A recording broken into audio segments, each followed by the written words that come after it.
Não adianta falar, ah, mas eu quero ter uma agência que vai muito longe. Se você não tiver clientes, ela não vai. Você pode ter o melhor processo, as melhores ideias, ser o melhor profissional, o melhor líder. Se não tiver cliente, não adianta. Então até pego às vezes pesado com a galera da Mestre falando assim, cara, a gente tem que fazer um trabalho foda aqui porque os clientes têm que ficar na casa. E a gente tem que fechar também mais novos clientes para a gente poder prosperar, para a gente poder crescer. Então o formato de ter mais clientes é colocar mais combustível no dia a dia. Eu quero clientes de preferência aí entre 6.500, 7 mil reais a 15 mil reais. Essa é a faixa que eu desejo aqui na Mestre. E o legal também é de você respeitar essas faixas. Se você hoje quer clientes com uma faixa de 500 a 1.000 reais, daqui 6 meses você tem que desejar mais. Eu quero de 1.000 a 1.500. E foi assim que eu cresci. Tá? Vale contar um pouco dessa história. Eu projetei esse formato de escadinha. Conforme eu conseguia clientes de um patamar e ficava uma média já num patamar, eu subia esse patamar de novo. Então até chegar nessa faixa entre 7 mil e 15 mil reais por cliente. Óbvio, existem os clientes que pagam mais caro? Existem os clientes que pagam lá 25, 30 mil reais. Já tivemos clientes que pagavam 70, 80 mil reais por mês. Beleza, mas na média, a gente, como nós estamos posicionados como uma agência de médio porte, vamos colocar assim, a gente vai ter clientes que estão nessa faixa, alguns abaixo, alguns acima, beleza? Mas o mais importante é saber essas faixas. Então, o ingrediente mágico são os clientes. E por que eles importam? Os clientes importam, pois eles são os responsáveis por gerar o faturamento da agência, beleza? Então, o faturamento, quando a gente fala clientes, eles são os responsáveis pelo faturamento da agência, porque no final das contas são eles que pagam para você, né? E uma vez que você frequenta aqui as minhas lives, uma vez que você é aluno do Agência 10X, você entende que do faturamento é que vem o meu lucro. Então, a partir do meu faturamento, se eu faturo mais do que eu tenho de despesas, eu gero o quê? O lucro. E é o lucro que a gente busca, porque com o lucro, tá? Até colocar aqui com o lucro, eu posso tomar decisões na minha agência, beleza? Então é através do lucro, vou até colocar ele aqui em itálico, que eu consigo fazer uma série de atividades. Eu consigo, por exemplo, vou colocar aqui, tá? Vamos dizer assim, decisões e ações que o lucro me permitem ter em minha agência. Então o que eu posso fazer? Eu consigo, primeira coisa, investir na própria agência. A ideia é justamente um formato de, cara, eu consigo, por exemplo, contratar mais pessoas. Então eu consigo colocar mais dinheiro ali no dia a dia. Então eu vou colocar, investir na própria agência, contratando mais pessoas, comprando mais equipamentos, escolhendo melhores softwares, tá? Então o investimento na própria agência é uma forma de você poder utilizar o lucro. Outra coisa que acaba sendo normalmente a primeira que a gente olha, não necessariamente deveria ser, mas remunerar melhor os sócios e colaboradores, tá? Então eu acho que você consegue com isso, quando você remunera melhor os seus sócios, você fica mais empolgado e também constrói um time mais qualificado. Eu acho que uma das grandes mudanças na Mestre, vou ser bem sincero, no meu olhar, no meu sentimento e no meu olhar, foi a partir do momento que eu comecei a ganhar bem na agência. Então quando eu ganhava, e aí eu já contei essa história em algumas das lives aqui, mas os 2 primeiros anos eu não tirei salário da agência, então consumi basicamente todo o meu recurso que eu tinha guardado ao longo dos anos.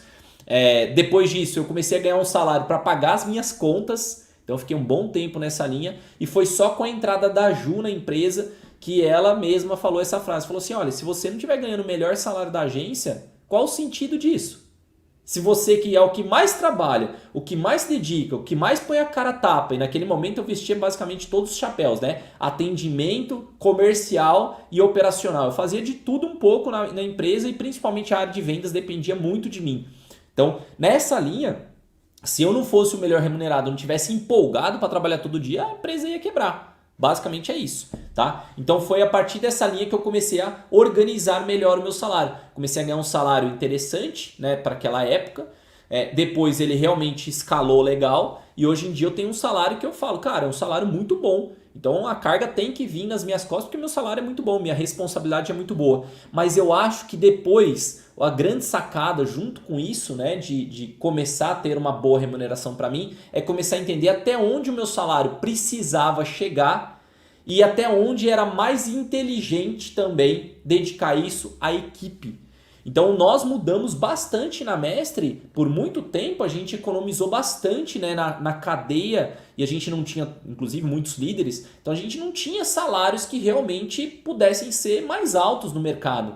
Com a formação de líderes, nós priorizamos principalmente que esse lucro viesse diretamente para a equipe de liderança, para construir um time mais qualificado. Então hoje os nossos líderes têm um salário mais relevante do que tinham no passado. Obviamente a gente sempre quer mais, eu tenho certeza que eles também querem mais, mas a gente consegue ter uma oferta de salário melhor do que o que era antes. Alguns benefícios melhores que tinha antes. E isso faz com que as pessoas boas fiquem no seu negócio. Então existe um momento, uma balança importante você olhar. Não adianta só o dono ganhar muito dinheiro. Então você vê aquelas agências onde o dono tá ganhando grana pra caramba, não tem nada de errado ele ganhar grana. Mas a equipe não fica qualificada porque ele não consegue segurar as pessoas boas, porque essas pessoas boas valem muito no mercado. Então às vezes a gente perde algumas pessoas para salários que são o dobro do que a pessoa ganharia dentro da Mestre. E beleza, faz parte da jornada, faz parte do mercado. Tá? Agora, quando você está perdendo pessoas por questão de R$100, que ela está olhando um outro trabalho por questão de R$100, aí sim começa a ficar dolorido, tá? De você perder certas pessoas.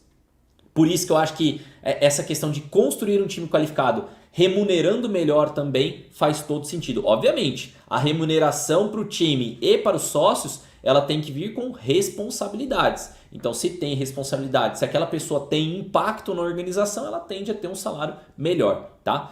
E eu acho que por último, e eu já falei um pouco, adiantando um pouquinho na linha do sócio, é ter um salário de dono melhor, tá? Querendo ou não, a gente tem que falar sobre isso. Você se pagar bem, irá refletir diretamente no desempenho da organização. E eu posso falar isso que eu já sofri isso na pele, tá, galera? Eu acho que... deixa eu só botar aqui, negrito. Eu acho que quando você não ganha legal, quando você não tá tirando grana da agência, de alguma forma, né? A agência não tá lucrando ou você não tá conseguindo destravar alguma coisa para ela te pagar um salário que você fique feliz...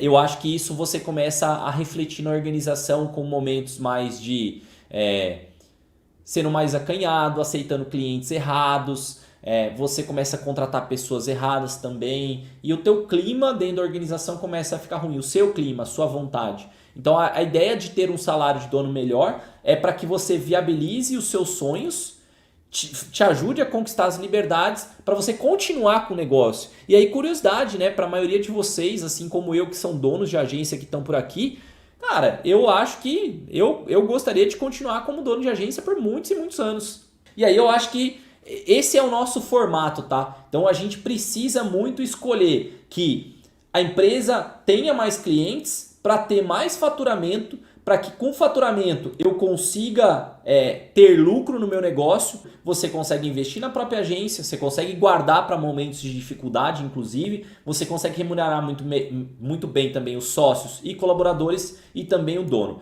Se eu pudesse falar para você qual é a ordem mais interessante, eu acho que uma das coisas mais importantes que eu fiz na minha jornada é fazer isso aqui, ó.